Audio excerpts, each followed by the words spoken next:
Hello tout le monde, on se retrouve pour une nouvelle vidéo. Donc comme d'habitude, on va faire le brief des marchés traditionnels pour la semaine du 4 novembre. Donc on va voir ce qui s'est passé cette semaine sur le dollar index, on fera un tour sur les marchés traditionnels comme d'habitude, on fera un tour sur le gold pour voir s'il a continué sa grosse poussée haussière qu'il avait entamée depuis plusieurs semaines maintenant, et on terminera par un petit tour sur le pétrole qui est actuellement dans une bonne zone d'achat. Allez, on commence tout de suite.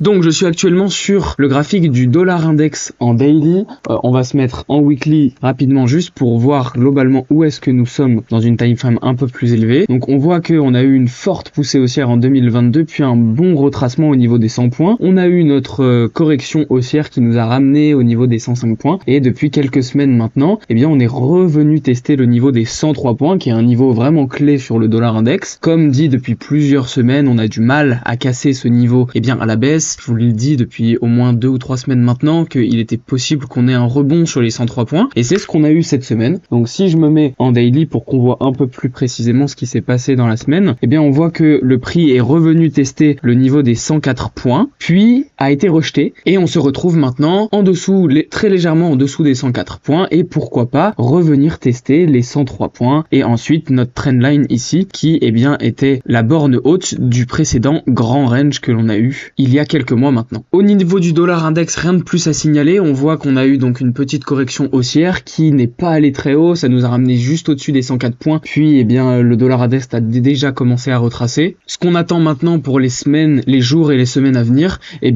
c'est un retour du prix vers les 103 points, puis dans un prochain temps revenir tester les 100 points juste ici, et peut-être avant les 102 points, mais globalement on n'aura pas énormément de réaction de prix entre les 103 points et les 100 points. Donc si on fait une réintégration du grand range ici, du grand canal descendant qu'on avait, ce sera pourquoi pas une poursuite baissière en dessous des 100 points pour le dollar, qui globalement nous ramènerait dans des zones de nouveau plus bas depuis une assez longue période de temps. Voilà pour le dollar index. On enchaîne tout de suite avec le S&P 500, donc on est en daily comme tout à l'heure. On voit que le S&P 500 cette semaine a clôturé juste au-dessus des 4600 points, donc globalement on a continué notre poursuite haussière. Comme on l'a dit la semaine dernière, on s'attendait plutôt à une éventuelle petite correction qui aurait pu nous ramener au niveau des 4550 points. Je crois que si on se met en 4 heures on pourrait l'observer, mais globalement c'est ce qui nous intéresse. On voit qu'en daily et en weekly le prix se stabilise au-dessus des 4500 points. Le S&P 500 et globalement le Nasdaq aussi, donc les marchés américains sont toujours haussiers, on n'a pas eu de correction, on voit que les vendeurs ont beaucoup de mal à faire chuter ce prix et on a une tendance qui reste fondamentalement haussière, ce qui est très positif et ce qui va nous permettre de profiter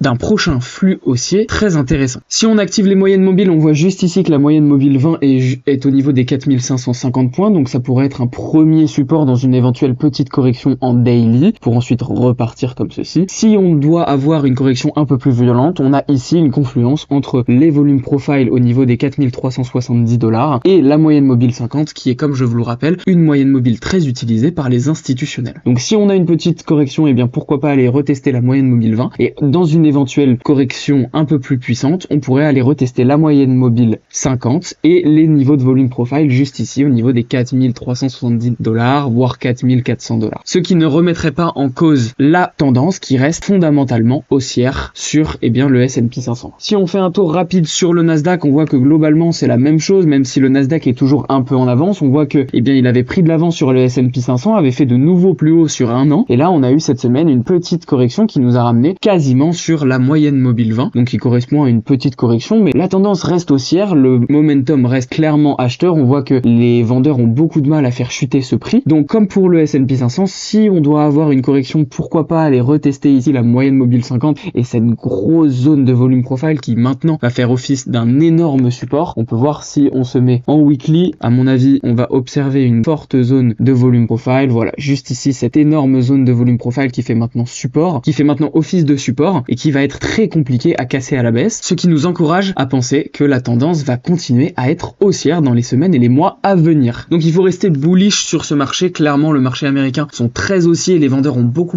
de mal à reprendre ne serait-ce qu'une toute petite part du momentum même dans des petites time frames, donc le prix reste reste haussier, la tendance reste haussière, il n'y a que des news positives qui arrivent en ce moment sur la macroéconomie et en général sur les marchés. Donc c'est très positif pour les marchés américains dans les jours et les semaines à venir. Donc on se met sur le gold ici en weekly, pourquoi pas, on va d'abord faire un état des lieux en weekly. Donc comme je l'avais dit la dernière fois, on est sur des niveaux extrêmement hauts, au-dessus des 2000 $ qui ont très rarement été testés, et à chaque fois qu'ils ont été testés, ils ont abouti à un fort retracement ensuite, comme on l'a vu ici, comme on l'a vu ici, comme on l'a vu ici. Mais bien cette fois on est revenu tester plus rapidement que les fois précédentes les 2000 $. Et pourquoi pas croire maintenant que cette quatrième fois où l'on teste des niveaux au-dessus des 2000 $ soit la bonne, et pourquoi pas se stabiliser au-dessus des 2000 $ et continuer notre poursuite haussière vers des nouveaux plus hauts qui pourraient nous ramener pourquoi pas au niveau des 2500 $, voire au-dessus encore. Si on se met dans une time frame un peu plus petite, donc en daily, on va analyser un peu le comportement du prix. Cette semaine, on voit une grosse zone de volume profile au niveau des 1900 $, et on voit que le prix cette semaine a littéralement explosé et fait une mèche au-dessus des 2100 $ et a clôturé légèrement en dessous des 2100 $. Donc